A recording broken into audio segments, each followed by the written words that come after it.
अगर जूता लटकाने से आपकी गाड़ी दुर्घटना से बच सकती है तो एक जूता अपने गले में भी लटका लिया करें। आपका जीवन आपकी गाड़ी से ज्यादा कीमती है।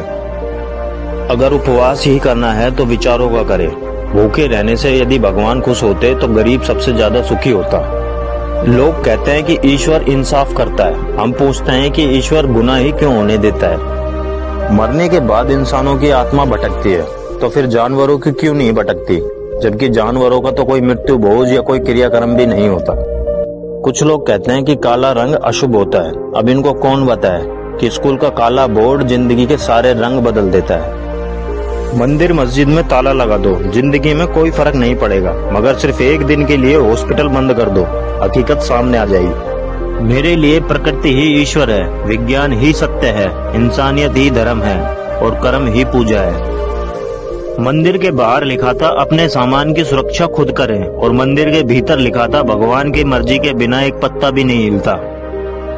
हम भी गंगा को मानने लग जाए अगर गंगा पाप धोने की जगह पापियों को सजा देने लग जाए। सिर्फ दरवाजे पर शुभ लाभ लिखने से कुछ नहीं होगा। शुभ विचार रखिए अपने लिए भी और दूसरे के लिए भी, फिर लाभ होगा। देवी देवताओं को घर में रखने के बाद भी भरोसा सिर्फ ताले पर किया जाता है।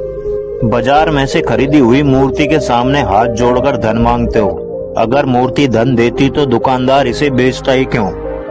खोजना है तो सिर्फ जिंदगी खोजो, खुश रहने के रास्ते खोजो। मौत तो वैसे भी एक दिन तुम्हें खोज ही लेगी। जब भगवान को प्रसाद चढ़ाते हैं तो सब में बांटते हैं, तो भगवान को चढ़ाया पैसा सब में क्यों नहीं बांटा जाता। जो लोग कहते हैं कि सब कुछ पहले से ही तय है, कुछ भी नहीं बदला जा सकता, वे भी सड़क पार करते समय दोनों तरफ देखते हैं। कथा सुनाने के 10 लाख फीस लेने वाला कहता है कि सब मोह माया छोड़कर ईश्वर में ध्यान लगाओ, लेकिन खुद का ध्यान 10 लाख पर टिका है।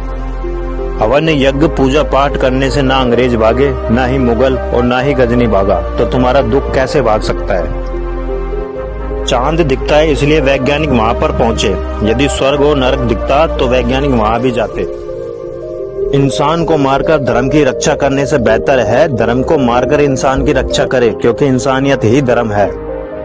प्रकृति एक मंदिर है, लेकिन अंधा मनुष्य उसे देख नहीं पाता।